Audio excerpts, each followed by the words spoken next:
नमस्कार मित्रांनो, शुभ सकाळ. आणि आमची फॅमिली ट्रिप आज जातीये बीडला. बीड मधल्या कळंब ठिकाणी आम्ही जातोय आणि तिथली पुरी भाजी खूप चांगली आहे असं हे मला म्हणाले. तर मी यांना म्हटलं आज मस्त वातावरण झालंय, ऊन पडते, पाऊस कमी आहे. पाहुण्यांना फोन केला तर ते पण म्हणाले तिकडे पाऊस नाहीये. म्हटलं चला जाऊयात. सगळी फॅमिली आम्ही आज निघालोय. आमचा प्रवास आता सीएनजी पेट्रोल पंपाजवळ येऊन थांबलाय. इथून थेट सोलापूर हायवेने आम्ही जाणार आहे कळंबला. बघूया त्या प्रवासामध्ये नेमकं काय काय होतंय. सीएनजी पेट्रोल पंपावर भरपूर गर्दी आहे आणि भूक लागले मला.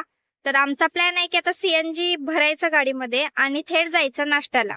पेट्रोल पंपाला आम्ही 8:15 होतो आणि 8:15 वाजल्यापासून मी यांना म्हणते की नाश्त्याला गाडी थांबवा, गाडी थांबवा, गाडी थांबवा. आता वाजलेत 11. शेवटी मी कंटाळले आणि म्हटलं आता थांबवाच, म्हणून आम्ही त्या अन्नपूर्णा वेजला गाडी थांबवलेली आहे. आम्हाला माहिती नाही इथलं जेवण कसं आहे. आम्ही नाश्ता करणार आहे. आता बघूयात आतमध्ये जाऊन नेमकं काय काय ऑर्डर दिलेत. येते का उतरायला? आता अटकला तू, अटकला कार्तिक. आता आता आता कसं उतरणार? कसं उतरणार? अरे हुशार निघाला तू. 4 विशिष्ट प्रजातीत लोक असल्यामुळे 4 पदार्थ मागवले. मिसळ, मेदूवडा, डोसा, चहा. आता हा मसाला डोसा आहे. मसाला कुठे आहे? मसाला प्लेन डोसा, प्लेन मसाला जे आते नाहीये. आताच आम्ही भरपेट नाश्ता केला आणि निघालो आता कळंबच्या दिशेने. आता पूर्णपणे डाउनलोड झाले, सगळे व्यवस्थित अपलोड झाले. आता ब्रेक डायरेक्ट बीड मध्ये कुठेही आपण थांबणार नाहीये. Okay done. सोलापूर हायवेवर जाताना इथे पळसनाथाचं मंदिर आहे, हे सुद्धा तुम्ही पाहू शकता. आता सध्या हे पाण्यामध्ये जातं. उजनी धरणाचा बॅक वॉटर आहे ना, तर ते इथे येतं. त्याच्यामुळे हे पूर्ण मंदिर पाण्यात जातं. ज्यावेळेस पाणी कमी होईल त्यावेळेस तुम्ही नक्की बघू शकता. निघाल्यापासून आम्हाला मध्ये कुठे स्टॉप घ्यायचा नव्हता, पण आम्ही ठरवलेलं आहे की आता उजनीचं धरण भरलेलं आहे तर हे धरण बघूनच जायचं. आता आम्ही थांबलोय हायवेला आणि माझ्या पाठीमागं उजनीचं धरण 90% भरलेलं आहे. तुम्हाला दाखवते ते. आता इथं इथपर्यंत आलोय तर आम्ही ठरवले ड्रोन शॉट घ्यायचाय. ड्रोन ठेवलाय उडायला आणि इकडे तयारी सुरू आहे ड्रोन उडवायची. आणि हे भरलेलं आहे उजनीचं धरण.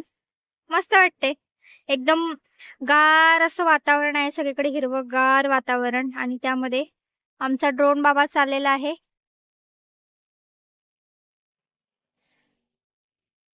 अरे ते खायची सोड. ते बघ धरण. पाणी बघितलं का तू? कुठे पाणी? कुठे पाणी?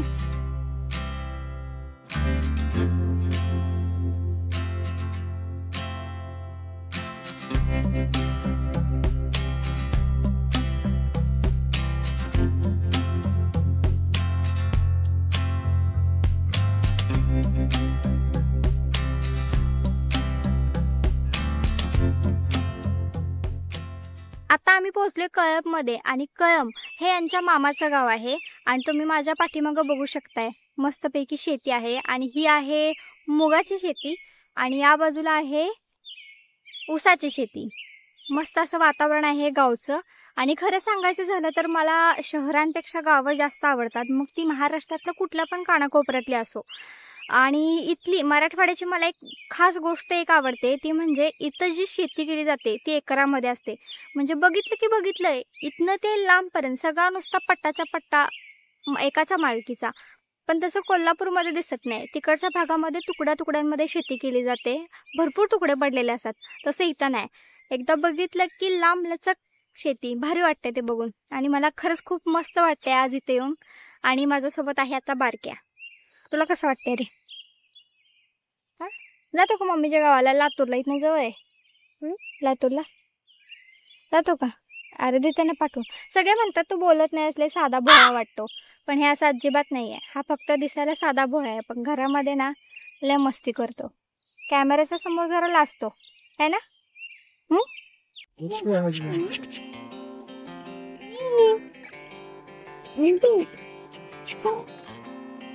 काय खराटा कसला? खारुताई रे, खारुताई. खारुताई नाही येत. हे बघ ते बघ. राहतो का इथं कार्तिक? तिकडे मागं बघून अजून एक रॅबिट आहे. कुठं रॅबिट? बारकी रॅबिट नाही रे, ते खारुताई आहे. कुठे आहे? माग नको. कशाला? कशाला का कशाला? इथं होती की खारुताई? ती बघ ती कशी प्यार करेल बघ. बाहेर आहे का? राहतो तू इथं? काय खातो तू? इथनं मम्मीचं गाव जवळ आहे, पाठवून देऊ का तुला? का रे, लातूरला जातो का?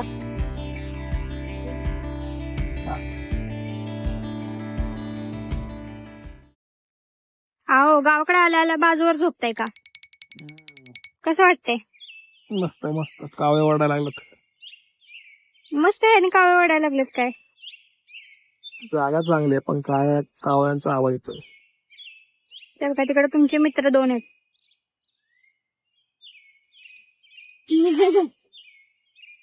इथं मंदिराच्या समोर आम्हाला भेटलेला आहे श्वान. किती क्यूट आहे. बघ कसलं भारी आहे. घेऊन जायचं कार्तिकेला आपण घरी. अरे मुंगा काय नाही करतो. ते बघ कसलं भारी आहे. ते किती छान बसले बघ, किती स्वच्छ आहे. अरे मुळा नाही पण बघ किती शांत बसले ते. कुठं खड्डा आहे? तू इथे घाबरते. जशी शहरं वाढत जातील तशी सिमेंटची जंगलं वाढत चालत. परंतु तुम्ही जर गावाकडे लक्ष दिलं तर अजूनही जुना सांस्कृतिक वारसा जपला जातोय. तुम्ही माझ्या पाठीमागं पाहू शकता ही गडी. त्यांनी काय केलेलं आहे, ह्याच्यातच स्वतःचं घर बनवलंय. म्हणजे जिथे जिथे चांगली वस्तू, चांगली जे जुनं पण आहे ते तसं टिकवून ठेवलंय. आणि उरलेल्या भागात त्यांनी घर बनवलेलं आहे. आणि ही गोष्ट फक्त गावातच होऊ शकते. ही आहे गडी. एक मोठा वाडा आहे. आणि या वाड्याचा आकार बघितला तर असं वाटतं इथं आरामात 5-6 कुटुंब तरी राहत असतील. असा वाडा आहे मस्त. आणि या गावकऱ्यांनी याचं जुनं पण असं टिकून ठेवलेलं आहे. याच्या आतमध्ये सुद्धा आता नवीन घरं बांधून लोक राहतात.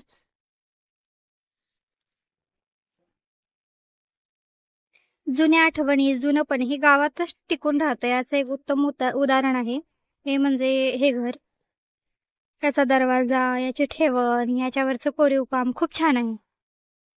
कसं आहे गाव? बरं आहे का? बरं राहतो का? ते तिथं पोरं खेळायला लागले. इथं पोरं खेळत आहेत गल्लीत क्रिकेट. तू जाणार आहे का गल्लीत खेळायला? ते लोक म्हणत असतील पुण्याचं कोण आला हा? सांग जा. मी फेमस फूड ब्लॉगर आहे, बारक्या स्पायसी केक. थोड्याच्या प्रवासानंतर आम्ही ठरवलं होतं की येरबाळ्याच्या एडेश्वरी मातेचं दर्शन घ्यायचं. आणि आता आम्ही आलोय एडेश्वरी मातेच्या डोंगरावरती. दर्शन मस्त झालंय. आम्हाला आरती मिळाली संध्याकाळची. आणि छान असं वारं सुटले. मन प्रसन्न करणारं वातावरण आहे. मातेचं दर्शन सुद्धा झालंय. आताचा आमचा प्रवास इथंच थांबतोय. आम्ही आता थेट पुण्याच्या दिशेने चाललोय, घरच्या दिशेने. हो, सकाळी निघताना सांगितलं होतं की पुरी भाजी खायला घालतो, लय भारी आहे म्हणून. कुठे पुरी भाजी? आपल्याला जायचं होतं 12 वाजता. तिथं आम्हाला जायला वाजले 2 वाजता कोणी ठेवली सकाळची पुरी भाजी. आता पुढच्या वेळेस नक्की देणार आहे का? व्हिडिओ करून ठेवलाय पुरावा म्हणून. बघूयात पुढच्या वेळेस काय होतं.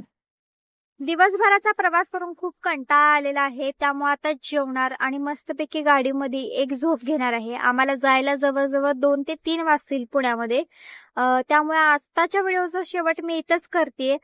तुम्हाला हा व्हिडिओ कसा वाटला हे कमेंटमध्ये नक्की सांगा. शुभरात्री.